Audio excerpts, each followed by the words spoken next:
He promised he'd never talk to his ex again, but when his wife found out the truth, she didn't cry. She opened a door no one should ever touch. What followed wasn't just revenge. It was a curse that rewrote reality itself. Skull, when room 407 opens, not everyone comes back. Want to know what really happened behind that door? Stick around till the end. The twist will haunt you. And if you love dark, emotional stories with shocking endings, don't forget to subscribe and comment below what kind of story you want next. Who knows? Your idea might be the next nightmare we tell. Let the story begin. Fire. It started with a voicemail. A woman's voice. Soft, familiar, almost too casual. "Hey, just thinking about you. I miss us." Samantha played it again. Her fingers clenched around her phone like it might shatter. Outside, the wind blew over the cracked sidewalks of a quiet Chicago suburb. But inside her chest, a storm was ripping loose. She had trusted Liam. She had left her apartment in Austin, packed up her photography gear, married him, moved into his freshly painted townhouse near Lake Michigan. The backyard had a swing he promised he'd fix. The garage still smelled like wet paint. He said the past was done. But the past had a voice, and it just left a voicemail. Samantha didn't scream. She didn't throw the phone. She just walked down the stairs like a shadow, cold and slow and silent, and watched Liam from behind the kitchen doorway. He was laughing at some podcast, shirtless, making scrambled eggs, like nothing had happened, like his wife didn't just hear a ghost. She waited until he left for work, waited until she saw the taillights disappear behind the neighbor's maple tree. Then she unlocked the drawer she swore she'd never touch again. Inside, a small black velvet pouch, and a photograph of a woman with caramel hair, and eyes too much like hers. That night, she smiled at him over dinner. Red wine. Garlic pasta. She kissed him longer than usual, touched his face like she missed him. He didn't notice her phone in her lap, recording every word he said. "So, you talked to her?" He froze. Then, like a coward, he lied. No. "Of course not. Babe, I told you, I'm done with that." She stared. Let silence press into the room like fog. "I heard her." She left a voicemail. "Sam, listen." I didn't reply. Maybe I forgot to block her, but... "Did you miss her?" He didn't answer. That was all she needed. For the next week, she played the perfect wife. Clean shirts, warm coffee, weekend plans, no suspicions, no questions.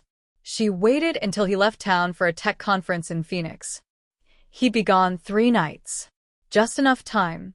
She booked the hotel under her maiden name. Room 407. The same number as their wedding date. She asked the front desk to send champagne, just in case he arrived early. But he wouldn't be there first. She sent a message. From his phone. The ex wouldn't resist. She still wanted closure. When the woman walked in, she saw the candles, the rose petals, and Samantha, standing near the mirror, wearing the necklace Liam once gave her when he swore forever. "You shouldn't have answered that voicemail," Samantha said. Her voice was calm. Too calm. The woman hesitated. I didn't mean anything. I swear. He messaged me, I thought. He didn't message you. Samantha took a step forward. Then another. You don't even know what he's capable of. She looked over her shoulder. The door clicked shut. The lock slid into place. Outside, lightning cracked over the Phoenix skyline. Inside, Samantha whispered something under her breath. A sound not quite English. Not quite human. The candles flickered. The shadows moved. And when Liam walked into that room 2 hours later, his hotel key card in one hand, a half-melted ice bucket in the other, he found the door open, his ex sobbing in the corner, her voice hoarse from screaming, and Samantha, sitting on the bed, smiling, her fingers dipped in something dark that smelled like blood and old promises. "You said you wouldn't talk to her again." Her voice cracked like glass. "You promised, Liam." He stepped back, his mouth dry. He couldn't speak. She stood slowly, her shadow taller than it should have been, and whispered, Now I want to promise you won't ever forget. Liam dropped the ice bucket. The clatter echoed off the sterile hotel walls. His breath came fast, shallow. He took a step back, but the door behind him slammed shut on its own. He looked at the ex, trembling, rocking herself in the corner. Her eyes wouldn't meet his. There were scratches down her arms. Words carved into the mirror behind her. She never left. "What did you do, Sam?" he whispered. Samantha tilted her head. She looked at him the way a lioness might look at a wounded deer. Not angry, not sad. Hungry. "You remember the day we met?" Her voice was low, melodic. "You said I had a storm behind my eyes." She walked toward him, slow, barefoot, her dress soaked at the hem like she'd been walking through something wet. "I told you I came from a family with roots, old roots, deep ones. The kind that don't forgive betrayal." He backed into the dresser. The lamp beside him flickered and popped, casting the room into pulsing shadows. "You think you broke a heart, Liam?" Her smile didn't reach her eyes. "You broke a vow, and that has consequences." The window behind her shattered, not from wind, but from something inside. A pressure, a presence. She held up the velvet pouch, loosened the drawstring, and from it something crawled. Small. Black. Writhing. He couldn't breathe. The air had weight now, thick like syrup. The smell of dirt, old wood, and fire filled his lungs. The lights went out. Complete darkness swallowed the room, except for her eyes. Glowing. "You want to touch the past so badly, Liam?" She leaned close, her lips brushing his ear. "Then live in it." Something cold wrapped around his ankle. He looked down, but he never screamed. The walls moaned. The floor pulsed. And the woman in the corner, she began whispering in the same tongue Samantha had spoken earlier. The kind not meant for human mouths. The room shifted. The hallway disappeared. They were no longer in Phoenix. No longer in the hotel. And somewhere, beneath it all, the wedding photo burned slowly, curling at the edges, as Samantha's laugh echoed like it belonged to something older than love, and far more permanent. The laugh didn't sound like hers anymore. It echoed from the corners of the room, low, layered, as if something ancient had borrowed her throat. Liam tried to run, but his legs didn't respond. His body felt like it was sinking, not into the carpet, but into something beneath it. Something colder than ice, and thicker than mud. "Samantha," he gasped, as if using her name might break whatever this was. As if the woman before him was still the one who wore his ring. But she didn't flinch. She stepped back, and the shadows followed her like loyal dogs. "You never knew who I really was, Liam." Her voice was almost kind now. And somehow, that was worse. "I begged you for honesty." She knelt beside the velvet pouch, drawing a circle on the floor with her finger. Wherever it passed, the carpet blackened, as if scorched by invisible fire. "I would have forgiven you, you know." She looked up. "I would have stayed human." The circle pulsed. A heartbeat. Not his. In the corner, the ex had gone silent. Her eyes rolled back. She was mouthing something, but the words didn't belong to this world. Samantha held up Liam's wedding band. He hadn't even noticed she took it. This ring meant something once. Her eyes flashed. But now, she dropped it into the center of the circle. There was no sound, just a sudden rush of heat, and a deep, gurgling noise, like something large had just swallowed. Liam felt something tug at his spine. He screamed, but no one outside heard. Time didn't exist here. "You wanted her?" Samantha said softly. "Then I'll leave you together." A crack opened beneath him. Not a hole, but a seam, like reality had split under the weight of betrayal. The last thing he saw was Samantha's face, glowing with something more than rage, something divine and terrifying. She reached toward his chest, not touching, just hovering, and his body convulsed, as if something inside him was being pulled Out. The walls twisted. The ceiling turned red. The smell of roses and rot mixed in the air. And from the center of the room, the ex let out one final, bone-shattering scream. Before everything went Still.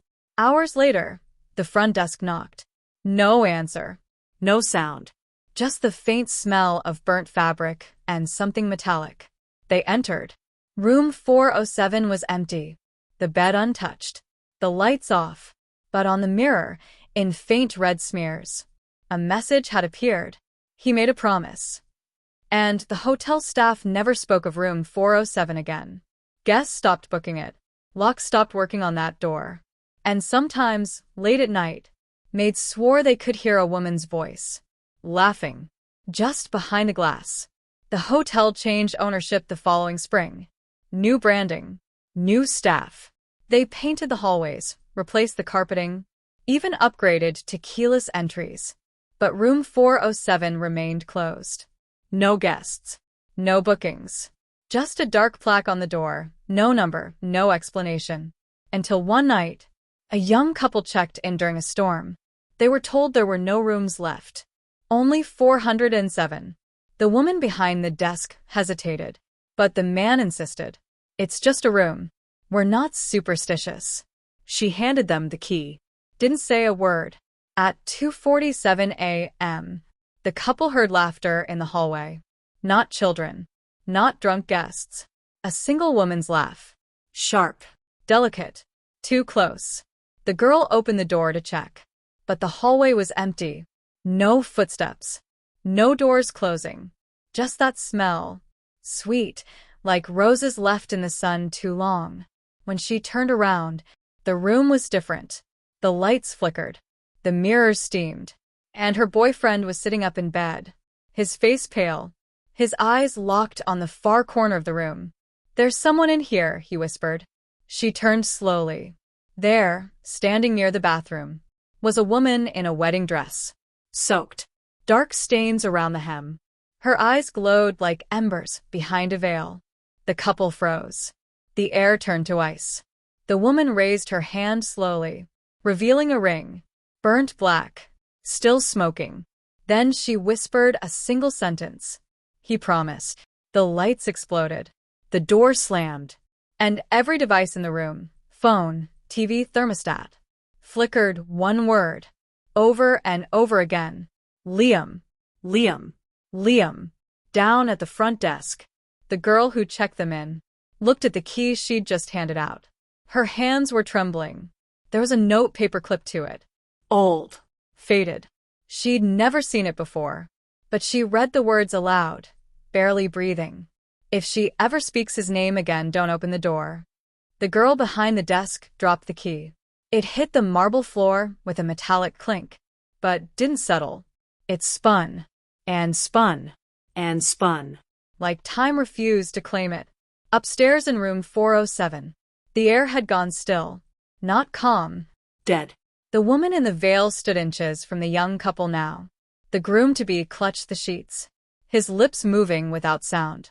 The bride-to-be sobbed softly, her eyes locked on the blackened ring in the woman's hand. Then the lights turned red, not dimmed, not flickered. Red. Like the room had been dipped in blood. The woman in white tilted her head. The veil slipped. Her face wasn't one face. It was many, flickering beneath the surface like reflections in shattered glass. Samantha. The ex. The faces of broken promises. Eyes full of rage, love, grief, and something darker still. She didn't speak. She screamed, but not like a human, like the earth splitting, like metal tearing. The sound wasn't just in the room. It was in their bones, in their teeth, in their memories. Then, silence. The woman was gone. So was the mirror. So was the bed. The couple stood in the middle of an empty, burned-out shell. Charred floor, scorched walls. No furniture, no light. Just ash. Falling like black snow. Downstairs, the front desk phone rang. Line 407. The girl stared at the blinking light. It wasn't possible. The room didn't have a working line. The receiver buzzed, shaking, calling. With a trembling hand, she picked it up. Hello. Static. Then, a woman's voice, quiet and close. Tell him. I remember. He promised. The line cut. The hotel lights flickered. And behind her desk, every guest keycard Clicked.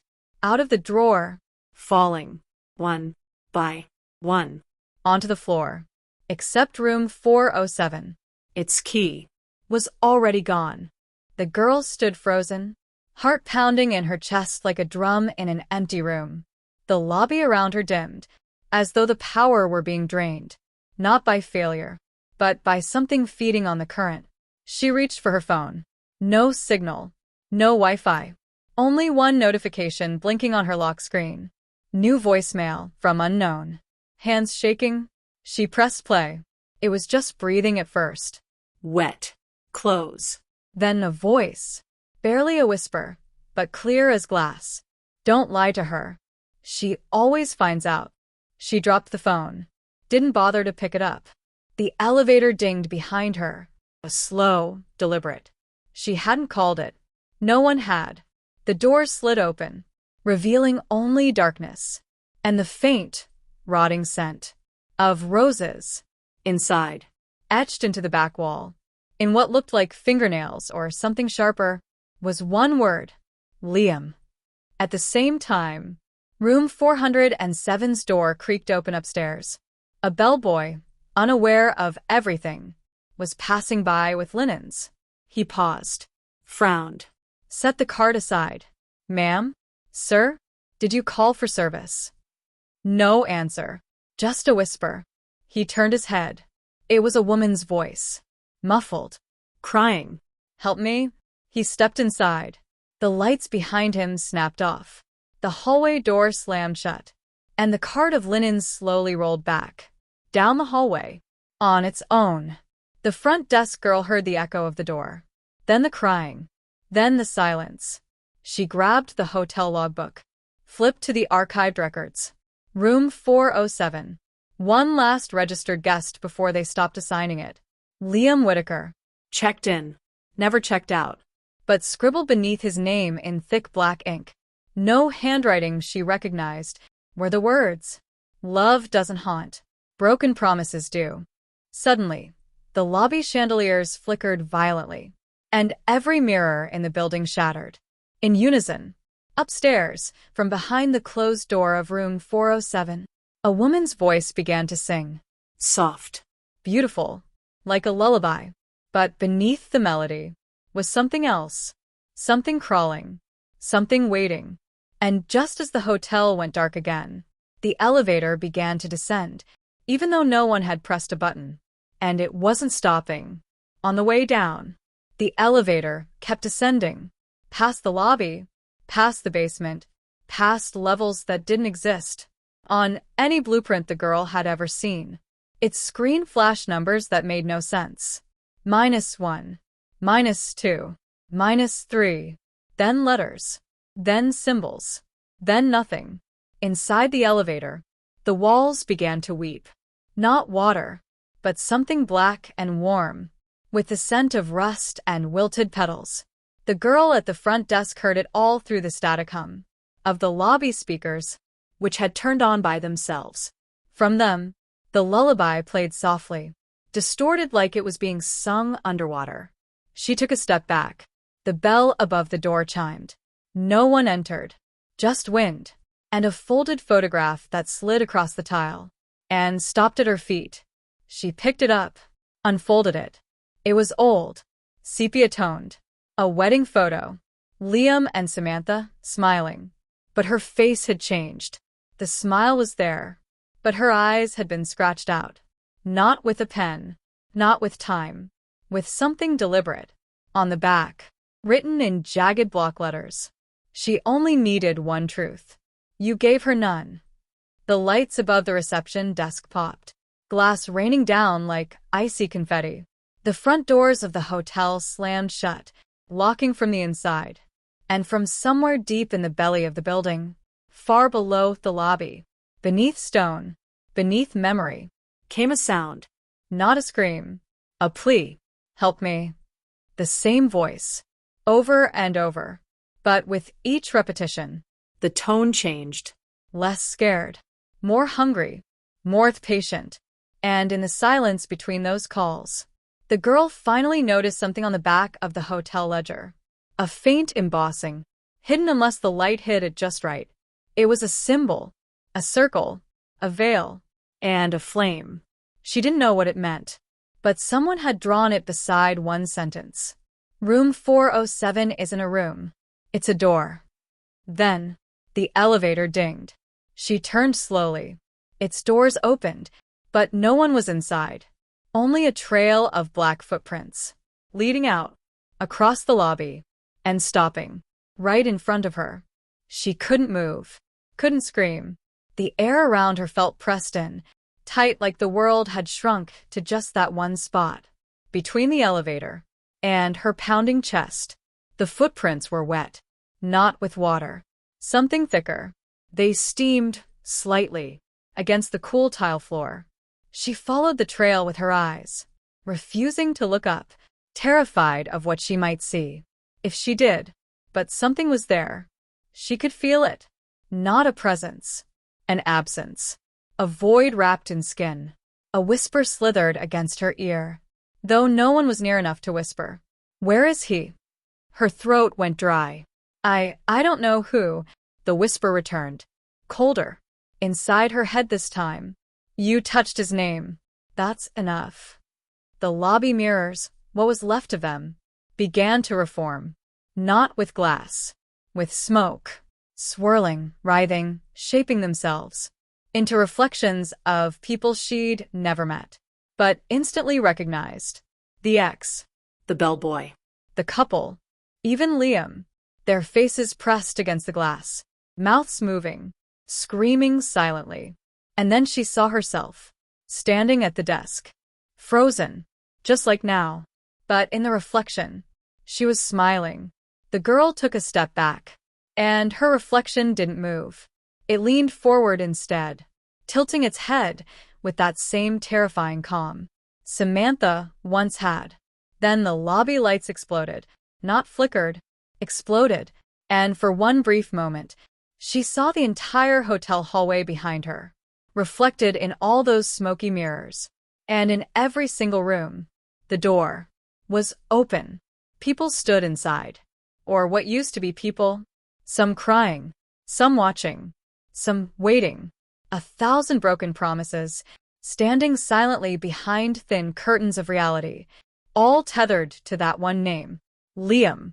And at the end of the hall, room 407 began to hum, not with noise, with heat, with pressure, with something clawing its way back through time. The girl turned to run, but the floor beneath her feet felt soft, like she was standing on breath. The room stretched, warped, bent like a lens pulled too far. The elevator door slammed shut behind her, with the force of a closing tomb. And the last thing she saw before the room went completely black was her own reflection, reaching through the mirror. From the inside, her reflection's hand touched the inside of the mirror and pressed outward, distorting the glass like water. The real girl stumbled back, but there was nowhere left to go. The walls were no longer walls. They pulsed alive, like the inside of something breathing. The chandeliers above twisted, their light bulbs now glowing a deep crimson, swinging gently as if something had passed just beneath them. Behind her, the reflection emerged, shoulder first, then face, then a whole body. But it wasn't a copy anymore. It was wearing her smile, but the eyes were too dark, too knowing, like it remembered every lie Liam had ever told, every night Samantha cried alone, every promise broken with soft words and warm hands. The girl fell to her knees. Whispers circled her like wind through trees, each one a name, each one a memory not her own. He said she didn't matter. He told me it was over. He made me feel like I was the only one. He lied. All around her, the lobby began to fill, not with people, but with echoes, faint outlines, smudged souls. Every woman who had ever been told it's not what it looks like. Every one of them pulled here, to the place where Samantha opened the door. Room 407. Not a place. A wound. A doorway made of grief. Betrayal. and the kind of rage only love can birth. And now, the girl felt it calling her too. Not because she lied, but because she listened, because she picked up the key, because she heard the name. Liam. The name echoed one last time through the bones of a hotel. And with it, a silence so deep. Even the walls seemed to stop breathing. The reflection knelt in front of her, tilted its head, and whispered, "He's gone." "But someone has to keep the door open." The girl looked up, her eyes wide, lips trembling. "But I didn't do anything." The reflection smiled. "That's how it always starts." The lights dimmed. The chandeliers froze. The air grew thick. And from the hallway, room 407's door slowly creaked open. Inside, roses wilted in vases. A wedding photo hung sideways. And in the center, a chair, waiting. The girl stood, drawn forward, not forced, invited. And as she stepped into the room, the door closed behind her, without a sound. Outside, the lobby went quiet. The mirrors cleared. The footprints vanished. A new girl stood behind the front desk now. Same smile, same uniform, but eyes that had seen too much. The front door chimed. Another guest walked in, tired from the road, asking for a quiet place to rest. And without hesitation, the girl reached beneath the desk, smiled warmly, and slid a single, dust-covered key across the counter. Room 407. The key slid across the polished counter, coming to a soft stop beneath the traveler's hand. He didn't notice the chill that followed it, or the way the air shifted around the lobby, like something had just stepped aside to let him through. He was young, tired, wearing a suit with wrinkles from too many hours behind a steering wheel. He looked up, offering the girl behind the desk a tired smile. "Thanks. Just need a place to sleep." Her own smile didn't falter.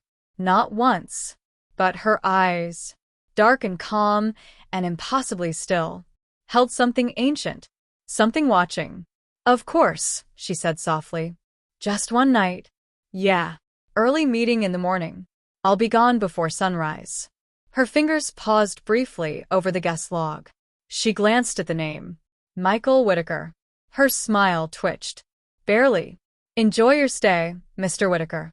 He didn't notice. He picked up the key. Didn't ask why it was real brass, when every other room used digital cards. Didn't question why no one else was in the lobby. Or why, as he turned down the hallway toward the elevators, the mirrors didn't reflect him. The elevator opened for him, without pressing a button. The ride up was smooth, but the panel had no floor numbers. Only one glowing red. He stepped out on the 4th floor, walked down a hallway thick with silence, the carpet soft as ash beneath his shoes. At the end of the corridor, room 407 waited. Its door stood slightly ajar, as if it had been expecting him. He paused, hesitated, then smiled at himself, chuckling at how easily old buildings gave him the creeps. He stepped inside. Behind him, the door shut with a soft click. In the lobby, the girl behind the desk watched the guest list update itself. No one touched the computer. No one typed a word. But there it was. Michael Whitaker. Check-in, 11:13 p.m. Check-out. She stood quietly, walked to the wall behind her, where dozens of brass keys hung neatly, each one labeled with a room, each one untouched, except one hook, still warm. Room 407. She reached into the velvet pouch hidden beneath the counter, pulled out a fresh tag, a new key, hung it on the hook, ready, waiting. Outside, the wind howled across the city. Somewhere, a siren wailed. And in room 407, Michael turned to see the mirror across the bed, and noticed something odd. His reflection wasn't moving. It was smiling. And it wasn't alone. Michael stared at the mirror. His reflection stood perfectly still, smiling. Behind it, shadows moved. Shapes. Figures just beyond focus. He stepped back, but the reflection stepped forward. The smile widened, but the room remained cold. Then, a voice from behind him. Soft. Familiar. Broken. Do you remember what you promised her? Michael turned. No one there. Only the sound of petals falling. A single red rose on the pillow. A blackened wedding band beside it. He reached out slowly, drawn to it. Something about the ring felt heavy, with memory. But as his fingers brushed the metal, images rushed in. Not his. Hers. Samantha's. The hotel. The betrayal. The tears that soaked through time. The promise that broke something sacred. He gasped, staggered back. In the mirror, his reflection was gone, replaced by her. Samantha. Still beautiful. Still broken. But no longer angry. Just watching. Waiting. She stepped forward from the glass. Only this time. Not to punish. Not to haunt. To hand it over. The pain. The memory. The room. She looked into his eyes. And whispered. The promise is kept when someone finally listens. She placed the ring in his palm. Her touch warm. Not cold like he expected. The lights flickered once. Then held steady. The shadows faded. The air lifted. Michael looked around. The room normal. No smoke. No whispers. Just the hum of an old radiator. And the quiet stillness of night. Samantha was gone. But the weight in his hand remained. He slid the ring into his pocket, sat on the edge of the bed, and closed his eyes. For the first time in decades, room 407 slept peacefully.